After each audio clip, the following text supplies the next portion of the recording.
Welcome to Range Time. I'm your host Ghost, and today we're going to be looking at some of the new settings in Ace and covering some of the settings that in previous videos I hadn't gone into detail about. So with that, let's get started. Recently in Ace, as of version 12.3.27, there's a new settings available for audio. We go ahead and click Settings and go into Audio, and it allows us now to adjust the drill beep settings, the drill instruction settings, how loud gunfire is on the range, how loud the multiplayer voice chat is, how loud steel targets are, and what the ambient noise is at. As you can see here, I've adjusted to my liking so I can hear people a lot better in the multiplayer, and so I don't have the birds chirping quite so loud. I turn the ambient noise down, but you can tune these to how you like. There are some sounds that are being added to these sliders, such as the ding when you do an official leaderboard run. That currently isn't mapped to anything, as well as at the end of a series or a stage when it's tallying up the score, that ding ding ding or that bang bang bang, whatever you want to say. That currently isn't tied to anything, so those are both fairly loud, but those are going to be tied to one of these sliders here in the future. So just worth checking out, going to audio, adjust the settings so they work better for you. For new players, you want to make sure you come into settings as well, because there's a couple of things here that can really set you off on the wrong leg. If you go back to my Ace 101 video, essentially we go over the user interface a couple of versions ago. Not a ton has changed, but I want to look at the controllers, for example. I see some new users having issues with that. So when you go into settings and you look at the controllers, you want to really make sure that whatever is highlighted is what you're using, because it changes the controller's orientation as well as how the buttons function. So for example, if you take my advice and you take the batteries out of the left-handed controller, but it's selected, you're going to have a bad time. You want to make sure that you're either on the right-handed controller, if you have a legacy handset, that you're on that setting, or if you have a current handset, essentially not an orange grip module here, and you've got the newer one, you want to make sure that you have that selected. So just making sure that you have the right one selected is really going to help improve like what you're doing, because otherwise it's just not going to work.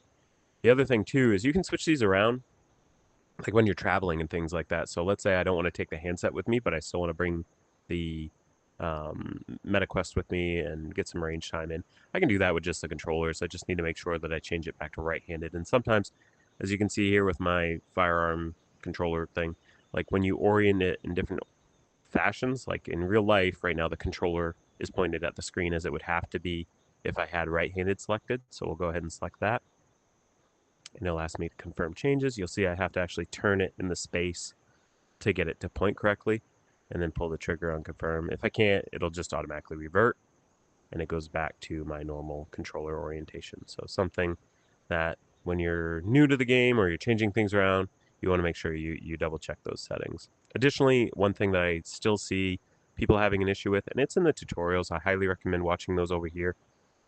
You'll want to make sure that you adjust your trigger sensitivity to a point where you can see I'm pulling the trigger on the firearm and it just barely moves, but it goes to 0.07 on the system right here. See that gray number? It's kind of jumping between 0.06 and 0.07. Well, if I pull the trigger all the way, it goes all the way up to 0.28, 0.27. I just want the white number to be above this 0.6, 0.7 range. So when I break the trigger, it's going up to around a 0.19, 0.20. Again, we just want to make sure that this is above the wall by a healthy margin. So I always add a couple to it if I'm having issues with my trigger. It's always worth checking this setting and making sure that it's correct. That way you won't have either not being able to pull the trigger and nothing coming out, or rapid fire, things like that. So definitely double check that. The last setting in here that I didn't really deep dive that I want to look into a little bit further with folks is the auto reload function. So each one of these plays a little differently. For auto reload off, it's just like real life. Whatever your firearm's equipped with from the workbench, if you have it off, in between stages, so even multiple runs, you'll need to reload. And we'll go ahead and demo that. So we'll turn it off. Actually, we're going to make this a little easier real quick. We're going to go to the workbench, and I'm going to change the number of bullets in the magazine. So give me just 1 second. Just a quick refresher too on how the workbench operates. I have a pistol in my hand. I'll go ahead and click it so it goes to the workbench. Now I can work on the firearm. Up top, we'll see I have optics, front sights, rear sights, the slides. We'll go ahead and click magazines. And on the Legion, I can attach a 10 round magazine. So for the purpose of showing the different magazine reload types. So we'll go ahead and attach that. And now it has a 10 round magazine. And we can see also it's kind of flat in there. When I pull the trigger 10 times now, I'm going to run dry. So now we're going to go ahead and load into a stage in Ace, and we'll walk through how the off setting works in the reload. Here we are on the stage Blake. This stage requires 2 shots on each target, so a total of 6 shots. We're going to run this twice, and you'll see in the second string, my magazine's going to run dry, and I'm going to have to reload and then proceed with the course of fire to get those final 2 shots. So we'll run it twice, and you'll see what off looks like. Stand by.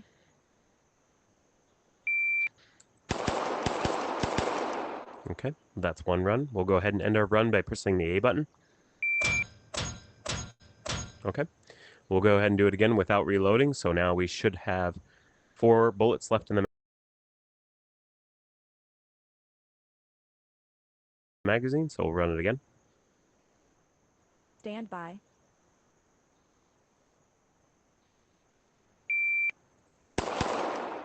Oh, we only had 2 left in the magazine.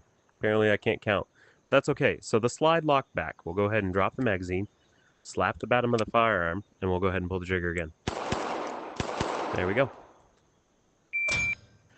Anyways, you can see the point here that when you use the off function, it is not going to reload the gun at all between stages. What I'm going to do is I'm going to go back to the hut, change the settings to the next one, which is, I think it's per stage, per series maybe. The one in the middle, essentially the not infinite one. We'll come back to Blake here and we'll see what that looks like. Okay, and in settings it says per drill.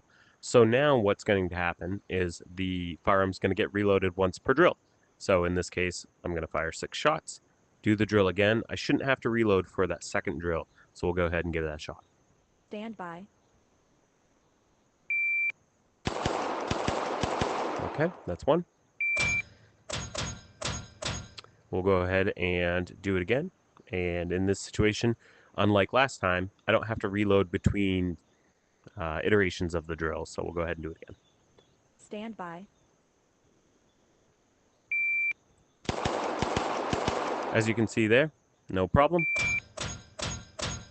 It reloads between the drills for me now.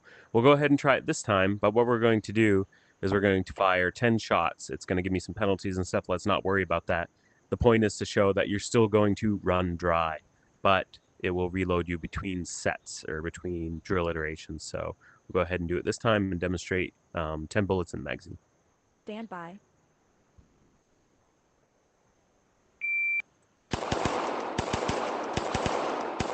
As we can see here, the slide locked back, no bullets are in the gun. So again, drop the magazine, slap the bottom of the gun, go ahead and load one. We can pull the slide back if there's an issue sometimes. You'll want to rack the slide, so just pull the controller joystick back towards you. You'll see a round come out, and you'll have 1 less round in the magazine. But sometimes you have to do that depending on what's happening. So if you pull the trigger, nothing's coming out, try racking the slide, see if that works. But again, there was only 10 rounds in the gun. Well, and yeah, a bunch of penalties and things like that. So something to note here, though, it's actually a good demonstrating point for this. When we shot our final shot, it would have been shot number, where is it? 10. It was off paper. Doesn't really matter. What we can see here is that the beeper stopped at that 3:19 mark. So when I took my 10th shot, we were at 3.19 seconds into the drill. We got to talking for a quick second. The timer doesn't continue to go. The timer stops as soon as you stop shooting. So don't feel like you have to rush to hit the A button to end the drill. It stops at the final shot. So just something else a little extra for you guys. Hopefully that makes some sense with how the shot timers are working here in Ace for some of you who may not use them in real life. We're back on Blake now, and we have the infinite setting set for our ammo. Now, I don't have to reload pretty much ever. Unless the stage is calling for a reload, a forced reload, I don't have to reload. And this is my preferred way of running Ace because I don't necessarily feel that it's a best training aid for reloads. I would recommend doing that with a dry gun and maybe some dummy rounds. But if you're going to do it in Ace, it does train you to respond to a stimulus. So in the case of certain USPSA classifiers, for example, I know, okay, I've shot my final target. I need to reload after that target before I engage the remainder of the string, it still generates like, oh, I got to do something, but the mechanics of it just aren't the same. And I've actually seen it where some people get used to the slapping at the bottom of the controller. Funny to do in real life. Doesn't seem to reload the gun. But yeah, just it's the way I prefer to do it, and we'll demonstrate here on Blake. I'll take a ton of shots at each one of these targets here. We'll get a ton of penalties again, no big deal, and you'll see how infinite ammo works. Stand by.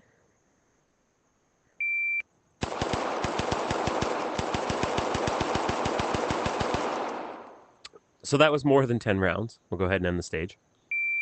And you can see, yeah, minus 200 shots doesn't really matter. But yeah, that's what infinite ammo does. And it does still allow you to reload. So we'll go ahead and drop the mag.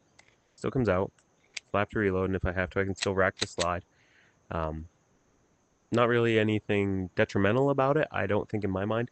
So give that a shot. Hopefully that helps some folks out in understanding what the reload types are and find the one that works best for you. Thanks for joining me, and we'll see you next time on Range Time.